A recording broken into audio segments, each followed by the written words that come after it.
Hezbollah ने अब चेतावनी दे दी कि वो खुले समर्थन में ईरान के साथ उतर चुका है। सिविलियंस भी रह रहे हैं, बच्चे भी रह रहे हैं, औरतें भी रह रही हैं, वहाँ के नॉर्मल लोग रह रहे हैं, साथ में कौन रह रहे हैं, हिजबुल्लाह के कमांडर्स रह रहे हैं, हिजबुल्लाह के लोग रह रहे हैं। पता ही नहीं चलता है कि कहाँ से अटैक हो जाए। अब जवाबी अटैक में भी हमें आइडेंटिफाई करना पड़ेगा इजराइल को।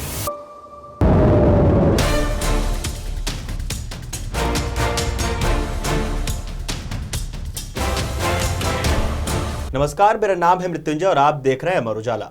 अमर उजाला लगातार ईरान और इजराइल के बीच जो लड़ाई चल रही है, जो तनाव बना हुआ है, उसकी अपडेट्स आप तक पहुंचा रहा है। इसी बीच एक बहुत बड़ी खबर सामने आती है। खबर है हिजबुल्लाह से जुड़ी हुई।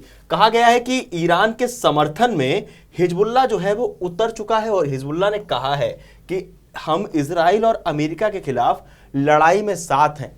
अगर हिजबुल्लाह ईरान के समर्थन में उतर चुका है तो इसका प्रभाव क्या पड़ सकता है, इजराइल किस तरह से इससे जूझ सकता है, किस तरह से इजराइल इससे बच सकता है। अमेरिका को भी साफ तौर पर हिजबुल्लाह ने चेतावनी दी है। हिजबुल्लाह के क्वार्टर्स कहां पे हैं। हमारे साथ साहिल मौजूद हैं, उनसे बात करते हैं और जानते हैं कि हिजबुल्लाह के क्वार्टर्स कहां। साहिल, अगर हम मैप पे आए, मैप से शुरू करते हैं। बिल्कुल, मैप से हम शुरुआत कर लेते हैं। ये रहा इजराइल जी, इधर है ईरान जी, सीरिया और लेबनान। हिजबुल्लाह ने अब चेतावनी दे दी कि वो खुले समर्थन में ईरान के साथ उतर चुका है। मैप के हिसाब से अगर साहिल समझा जाए तो हिजबुल्लाह के क्वार्टर्स कहां पे हैं, कौन कौन से देश से वो इजराइल पे अटैक कर सकता है। देखिए, सबसे पहले ये समझिए कि ईरान इस पूरी लड़ाई में हिजबुल्लाह की एंट्री आखिर क्यों हो गई। क्योंकि देखिए, ईरान कभी भी खुद से नहीं लड़ता रहा है। इससे पहले भी जितने हमले हुए हैं, क्योंकि ईरान और इजराइल का युद्ध ऐसा है कि वो युद्ध चल बहुत पहले से रहा था, बस खुलकर सामने नहीं आ रहा था। क्यों? क्योंकि इजराइल एक तो गाजा पट्टी में लड़ रहा है, ऊपर से इजराइल लड़ रहा था किसके साथ? हिजबुल्लाह के साथ। इजराइल लड़ रहा है नीचे यमन में हूती विद्रोहियों के साथ। इन तीनों के साथ इजराइल पहले ही युद्ध लड़ रहा था। हालांकि हूती विद्रोहियों पर बाद में अमेरिका ने भी अपना एक्शन किया था और कई स्ट्राइक्स की गई थी, पर यहाँ पर अभी मुद्दा अलग है। ईरान हमेशा से प्रॉक्सीज खड़े करता रहा है। ईरान खुलकर खुद से कभी भी युद्ध नहीं करता है। तो यहाँ पर भी यही हुआ था कि ईरान ने एक 3 प्रॉक्सीज तैयार कर दिए थे, जो थे हिजबुल्लाह, हमास और यहूदी विद्रोही। इसमें हिजबुल्लाह अपने आप में इंपॉर्टेंट इसलिए हो जाता है क्योंकि अगर बात करें हमास की, हमास के साथ युद्ध पहले ही चल रहा था, वहां पर काफी तबाही मचा दी गई है। गाजा में क्या हालात हैं हम लगातार दर्शकों को पहले ही बताते रहे हैं। बात करें हिजबुल्लाह की तो लेबनान के जो कुछ रीजन्स है, जो ये बिल्कुल बॉर्डर वाले रीजन्स आ जाते हैं, ये अपने आप में बहुत इंपॉर्टेंट हो जाते हैं। क्यों? क्योंकि इन्हीं एरियाज में कहा जाता है कि हिजबुल्लाह के अपने हेडक्वार्टर्स बने हुए हैं। और हिजबुल्लाह अमूमन अपने कुछ बेसेस नहीं बनाता है, कुछ ऐसे हेडक्वार्टर्स जैसी बिल्डिंग्स नहीं बनाता है। वो करता क्या है, वो जाएगा लोगों की बिल्डिंग्स में, मान लीजिए एक बिल्डिंग है, एक सोसाइटी है, उस सोसाइटी में 4 बिल्डिंग्स हैं, 4 फ्लैट्स बने हुए हैं, और उस पूरी बिल्डिंग में वो 4 से 5 ऐसे एरियाज ले लेगा जिनके अंदर वो अपने हथियार बनाएगा। उसके बाद उन हथियारों को उनकी छतों से जाके ही लॉन्च कर देगा। उस लॉन्चिंग से क्या होगा, जब इजराइल उन चीज को ट्रैक करता है तो क्या बात आती है कि लेबनान से लॉन्च हुए हैं, किस बिल्डिंग से लॉन्च हुए हैं। अब उस बिल्डिंग में सिविलियंस भी रह रहे हैं, बच्चे भी रह रहे हैं, औरतें भी रह रही हैं, वहाँ के नॉर्मल लोग रह रहे हैं, साथ में कौन रह रहे हैं, हिजबुल्लाह के कमांडर्स रह रहे हैं, हिजबुल्लाह के लोग रह रहे हैं। उनको आइडेंटिफाई कैसे किया जाए। इसलिए आपने देखा होगा जितनी बार अटैक होता है लेबनान की तरफ से यही कहा जाता है कि आपने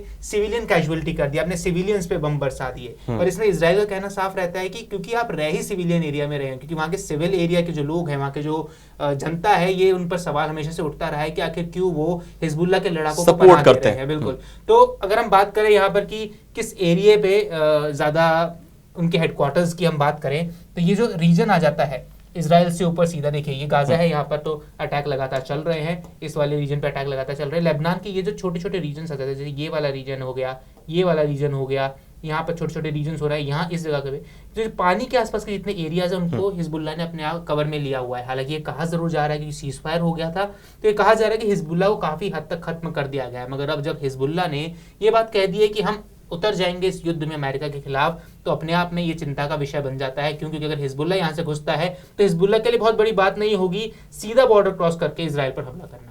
हाँ, क्योंकि जेरूसलम से यहाँ पे अपने गाजा का जिक्र किया, अगर यहाँ से वो इजराइल को टारगेट करता है तो बहुत ज्यादा दूरी नहीं है, और यहाँ से ईरान जो है वो लगातार टारगेट पे लिए हुए मिसाइल दाग भी रहा है। तो अगर ये दोनों तरफ से, जैसा आपने बोला कि एक तो हिडन, पता ही नहीं चलता है कि कहाँ से अटैक हो जाए।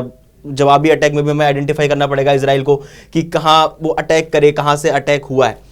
उस बीच अगर एक तरफ से ईरान भी अटैक कर रहा है, दूसरी तरफ से हिजबुल्लाह भी अटैक कर रहा है, तो इजराइल के पास क्या कुछ ऑप्शन हो सकते हैं? देखिए, इजराइल के क्या फिर अमेरिका एक्टिव हो सकता है? इसराइल के पास ऑलरेडी 3 ऑप्शन उनके मौजूद है जो उसका डिफेंस सिस्टम है, चाहे वो एरो 3 मिसाइल सिस्टम हो, चाहे वो डेविड स्लिंग हो, या वो आयरन डोम हो। आयरन डोम को हम कहेंगे कि आयरन डोम काफी बड़ी स्केल पर है उनका, और आयरन डोम को उनका अभेद्य कवच भी माना जाता है। हालांकि कई मिसाइल्स वो इंटरसेप्ट कर भी देता है, कई मिसाइल्स गिर भी जाती है, क्योंकि जब हमने बात की थी इजराइल में रह रहे एक व्यक्ति से, जी बिल्कुल, उन्होंने कहा था कि ऐसी यहाँ पर कुछ ऐसी स्थिति बनी नहीं है कि हमें कुछ भागा दौड़ी करनी पड़े, हम बंकर्स में जाते हैं, हम सेफ रहते हैं और हम बाहर आ जाते हैं। तो ये बात तो साफ है कि इजराइल में उतने हताहत नहीं हो रहे हैं, इजराइल में उतनी पैनिक की स्थिति नहीं है जितनी ईरान में हो चुकी है इस वक्त। बात करेंगे हिजबुल्लाह किस तरीके से अटैक कर सकता है। हिजबुल्लाह पहले तो ग्राउंड इन्वेजन कर सकता है, दूसरा हिजबुल्लाह ड्रोन्स लॉन्च कर सकता है, हिजबुल्लाह वहां से मिसाइल्स लॉन्च कर सकता है। सेम अगर हिजबुल्लाह यहाँ एक्टिव हुआ है तो हो सकता है हमें आने वाले दिनों में खबर मिले कि हूती विद्रोही भी एक्टिव हो जाए। अगर हूती विद्रोही एक्टिव होते हैं तो उसके बाद अपने आप अमेरिका का एंगल सामने आ जाता है, कि अमेरिका साफ कह चुका है